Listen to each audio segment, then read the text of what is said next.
abad ke-20 berubah serta-merta disebabkan perang ini. Geopolitik kita pun banyak berubah disebabkan satu kesilapan besar yang berlaku. Sebuah pembunuhan, sebuah tragedi dan juga sebuah pengajaran yang patut kita ambil daripada perang ini. Saya tak cakap anything else dan Perang Dunia Pertama, ataupun seperti title ini adalah World War I, the war that changed the world. Dalam video ini kita akan bincangkan berkenaan apa yang saya maksudkan bila kita cakap pasal Perang Dunia Pertama mengubah dunia dan juga geopolitik dunia. Without further ado, roll it.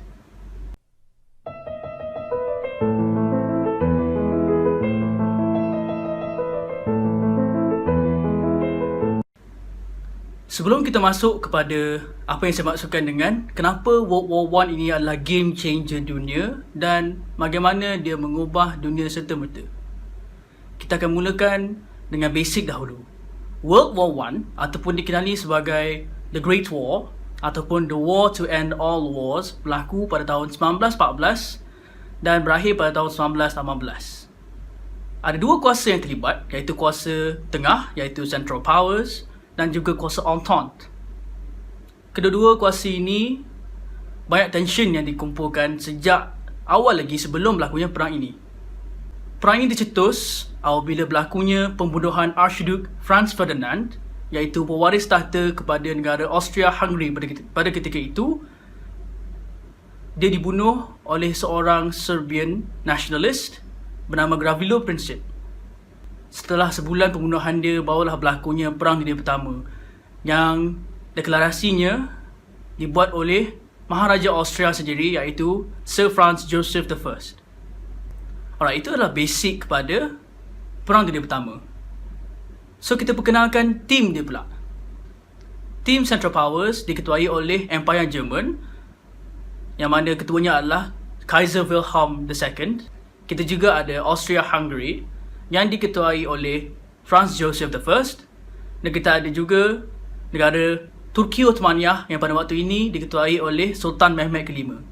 Tak lama lepas tu akan berlakunya kemasukan Bulgaria dalam satu pakatan ini, kuasa tengah ini. Alright. So kita masuk pada Entente pula. Kita cakap yang besar-besar je untuk Entente ni, iaitu Great Britain, France dan Russia. Serbia juga terlibat sebab Serbia merupakan tempat yang diserang oleh Austria-Hungary pada awalnya. Italy pula satu question yang sangat pelik. Sebab apa? Banyak meme yang keluar yang mana mengatakan Italy keluar daripada Central Powers untuk masuk kepada Entente untuk dia menang.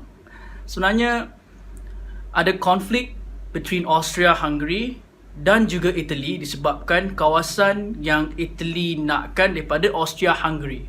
Banyak sangat konflik yang mana dia rasa macam terbiar, dan juga asalnya Central Powers ini, Pakatan Central Powers ini, function dia adalah untuk menahan ataupun defend sahaja. So bila dia rasa macam sebab Austria-Hungary yang menjadi aggressor, dia fikir dia boleh keluar sahaja. Maka dia keluar. Pada tahun 1919 tu, Entente offer beberapa kawasan Austria-Hungary yang nak sangat di Italy tu untuk semata-mata untuk dia join bahagian Entente. So Italy akhirnya setuju untuk join Entente. So sebenarnya by one part, technically dia Central Powers, tapi lepas dia rasa macam tides had changed, dia change side. Itu sebab keluar meme tu kan. So basically itulah dia munca kenapa ada meme Italy bertukar side ke Entente. Seterusnya kita cakap kenapa adanya pembunuhan Archduke Franz Ferdinand ini. Kita kena cerita balik pada zaman sebelum tu. 1908 merupakan tahun Sarajevo, sebuah kawasan yang sebenarnya pada masa sekarang adalah merupakan kawasan Serbia, diambil alih oleh Austria-Hungary sepenuhnya. Alright. So, nasionalis Serbia seperti organisasi Black Hand nak sangat bahagian Sarajevo ni diintegrate balik ke dalam Serbia pada waktu itu. So, berlakunya pembunuhan Franz Ferdinand ini. Kita kembali kenapa Germany disalahkan dalam perang ini, disebabkan adanya rivalry antara France dengan Britain daripada Jerman sendiri. Kebanyakannya bermula daripada intervention. Contohnya macam ada setengah kawasan koloni Perancis di Afrika yang Jerman support untuk dia menentang Perancis, yang mana France sangatlah triggered lah pada waktu ni lah. Dan satu lagi disebabkan persaingan naval antara Britain dengan Germany. Sebab apa? Germany membina satu navy untuk menanding bahagian British punya Royal Navy. Yang mana kita tahu setakat ni, pada waktu ni, kuasa yang paling besar dalam Navy ni adalah Great Britain. So, agak menggugat Britain juga. So, mulanya satu tension sekali. Satu fakta yang bagus adalah, sebenarnya Kaiser Wilhelm II dan Raja United Kingdom pada waktu itu, King George V, dan juga Maharaja dan juga Raja Rusia iaitu Tsar Nicholas II sebenarnya cousin. Diorang semua asalnya daripada keturunan Victoria of England. Banyaknya ironiknya disebabkan dua-dua belah pihak ini dalam pihak yang berbeza, iaitu Kaiser Wilhelm dekat Central Powers dengan Entente iaitu Rusia dan Great Britain. Sangatlah ironik sebab saudara berperang sama sendiri. Kita kembali balik pada kenapa bila saya kata perang ini mengubah geopolitik dunia. First, kita cakap pasal Rusia. Rusia pada tahun 1917 sebenarnya mengalami satu revolusi yang mana ada dua stage. Tapi disebabkan kita gunakan diorang punya kalender diorang ke belakang sedikit berbanding dengan kalender kita sekarang. Tapi diorang dah ubah lah sekarang. Diorang buka balik border mereka. Alright. So, kita cerita dalam bentuk diorang punya kalender. So, pada bulan Februari 1917, berlakunya revolusi Rusia yang pertama, yang mana Tsar Nicholas II terpaksa menurun tahta. He abdicated the throne sebab berlakunya revolusi di kawasan Rusia pada waktu itu. Yang paling fatal adalah pada hujung tahun, iaitu pada Oktober 1917, berlakunya October Revolution yang menumbangkan government yang berkuasa setelah ditumbangkan Tsar dan ditubuhkannya Petrograd Soviet, yang mana Soviet Union pada masa itu dah ditubuhkan. Soviet sebenarnya bermaksud dalam bahasa Rusia adalah state ataupun government, state government. So sebenarnya Rusia itu sendiri menubuhkan government. Sistem komunis sangat beza tau kalau nak bandingkan dengan komunis North Korea ataupun komunis China sekarang kan, ataupun Vietnamese communism, Laos ke. Sangat beza. Kita tak boleh nak cerita sangat sebab komunis ni ada banyak sangat definition dia. Dan semua definition sangatlah jauh daripada idea asal Karl Marx itu. Nanti saya akan buat video lah kot kalau kita ada perbincangan lagi berkenaan dengan komunis ini. Alright. So, setelah ditumbangkan kerajaan itu dan naiknya Vladimir Lenin, iaitu seorang revolusi Bolshevik, seorang revolutionary of Bolshevism, naik dan berkuasa sampai setahap Rusia tarik diri daripada Perang Dunia Pertama dengan treaty yang menyebabkan kebanyakan land of Russia in their west diambil alih oleh Jerman pada waktu itu sebab Jerman minta supaya diorang dapat nak kurangkan kekangan pada Eastern Front. Okay? Germany bukanlah sebenarnya ditakdirkan untuk kalah sebenarnya. Alright? Tapi ada banyak sangat kontroversi and whatsoever yang menyebabkan dia kalah. Alright? Dengan involvement of the US pada tahun 1917 disebabkan dua perkara. Satu disebabkan sinking of US ships. Satu lagi disebabkan oleh satu telegram yang controversial.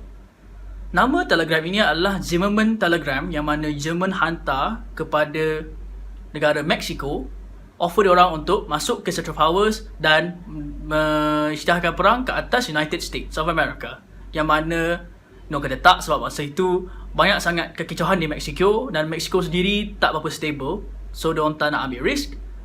Diorang bagi tahu US. So US tak puas hati, diorang declare war pada Germany pada tahun 1917. And by 1918, Germany is at the brink.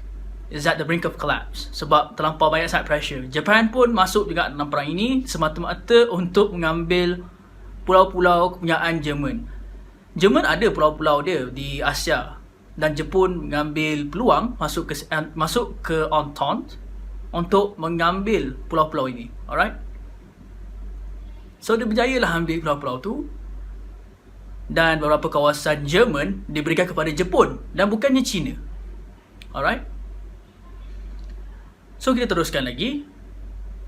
Setelah perang berlaku pada tahun 1917 tu, yang melibatkan US, Jerman ditolak semula. Pada masa ini Austria-Hungary pun tak ditahan dengan pressure di sebelah barat, yang mana Italy dengan France push juga. Tapi sebenarnya bukanlah tu punca kenapa Austria-Hungary nak tarik diri daripada perang ini.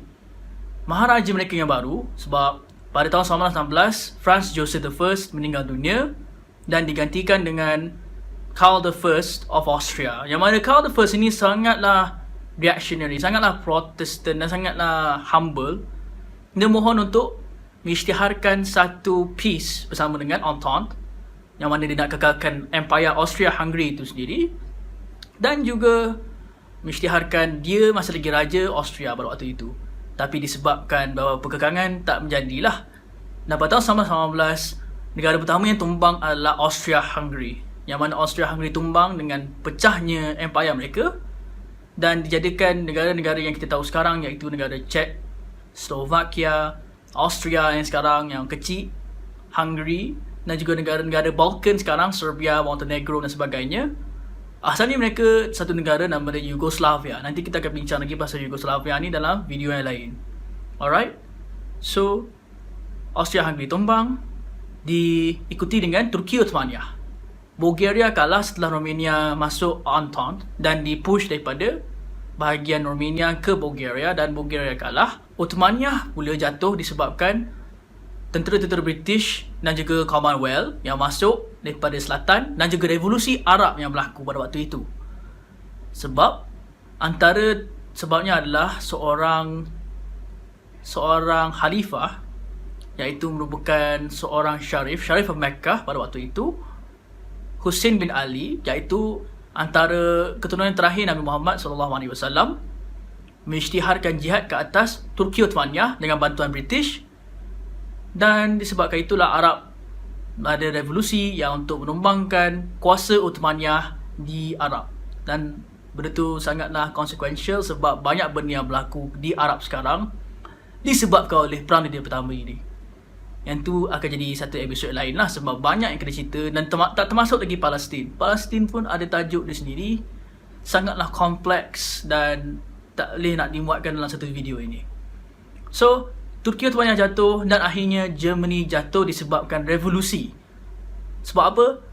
Revolusi ini berlaku sebab populace of Germany lapar disebabkan Germany di cut off atau blockaded by the British. Sebab apa? British punya naval ships dah block port-port Jerman, yang mana Jerman tak boleh nak import apa-apa makanan daripada luar. Maka berlakunya food shortage dan juga masalah populace yang semakin lapar dan marah disebabkan perang ini tak habis lagi dan mereka semua lapar.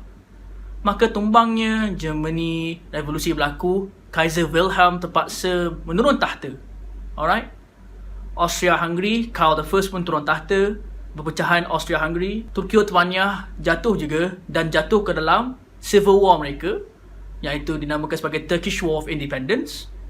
Rusia pun tumbang dan dapat balik sedikit daripada kawasan yang telah hilang daripada Germany itu setelah berlakunya Treaty of Versailles, demilitarization of Germany whatsoever. Italy pun dapat sedikit tapi tak banyak pun seperti yang dijanjikan oleh Entente, dan juga berlakunya banyaknya revolusi yang menumbangkan maharaja-maharaja di Eropah. Germany hilangnya maharaja mereka, Austria-Hungary pun tumbang raja mereka, Rusia pun menumbangkan raja mereka. So itulah yang saya maksudkan dengan perubahan sistem yang lama, yang mana Germany dulu adalah satu monarki yang kuat, sistem monarki yang mutlak. Austria-Hungary pun ke arah monarki yang mutlak. Rusia pun sebenarnya monarki yang mutlak, tapi disebabkan dia yang mengambil alih tentera pada waktu itu dan nampak sangat inefektif dia sebagai leader of the army, kekalahan, berlakunya satu ketidakpuashatian dan mulalah satu revolusi yang menumbangkan kuasa dia sebagai Raja Rusia. Dan inilah bila kita masukkan, bila adanya second revolution yang mana Rusia menjadi komunis. komunisme menjadi satu ideologi yang diketengahkan pada abad ke-20. Itulah yang saya maksudkan apabila berlakunya perubahan geopolitik, sebabkan adanya revolusi yang menambahkan satu lagi ideologi yang sangat berbeza dengan kapitalisme dan juga sangatlah bahaya, yang mana mereka katakan sebagai penggugat kepada ekonomi. Disebabkan fahaman-fahaman Karl Marx itu sebenarnya tidaklah relevan untuk diimplement di sebuah negara. Yang tu kita tak nak bincang sangat sebab dah panjang sangat video ni. So kita nak tamatkan dengan perubahan geopolitik ni. Kesimpulannya, geopolitik telah berubah disebabkan oleh Perang Dunia Pertama, yang mana World War I telah menyebabkan most of the kings being overthrown. Dan satunya ideologi yang sangat agresif, iaitu komunisme, naik dan membunuh orang ramai dan menjadi satu threat kepada dunia. Dan segala perkara yang berlaku termasuklah Treaty of Versailles, yang mana German military limited already disebabkan terms yang dikenakan oleh Central Powers tu tidak dapat ditunaikan. Entente ikut cara dia sendiri, dan juga bila dah diketengahkan, yang mana Germany military dia telah pun dismantled kepada hanya 100,000 orang sahaja, Germany rasa macam tergugat. Germany rasa macam dilemahkan pada waktu itu. Itulah berlakunya satu lagi diktator yang akan naik disebabkan oleh kelemahan Germany yang telah dibuat oleh Entente pada ketika itu. Kita akan cerita pasal orang ini lain masa lah. Alright, so kita tamatkan. Yang itu saja. Terima kasih untuk menonton. I hope you are all safe out there. So masih lagi berlakunya COVID-19 pada waktu ini. Tolong kalau anda setuju untuk menambahkan lagi idea, tolong tekan like dan subscribe kepada channel saya. Boleh DM saya di Instagram dan juga Twitter, boleh saja, untuk bagikan cadangan anda dan juga improvement if ada something yang boleh saya improve daripada video-video yang saya buat. Terima kasih banyak atas sokongan yang anda berikan. Saya sangat menghargai segala sokongan dan support yang diberikan oleh orang lain. Saya ucapkan selamat dan terima kasih. Thank you very much. See you next time.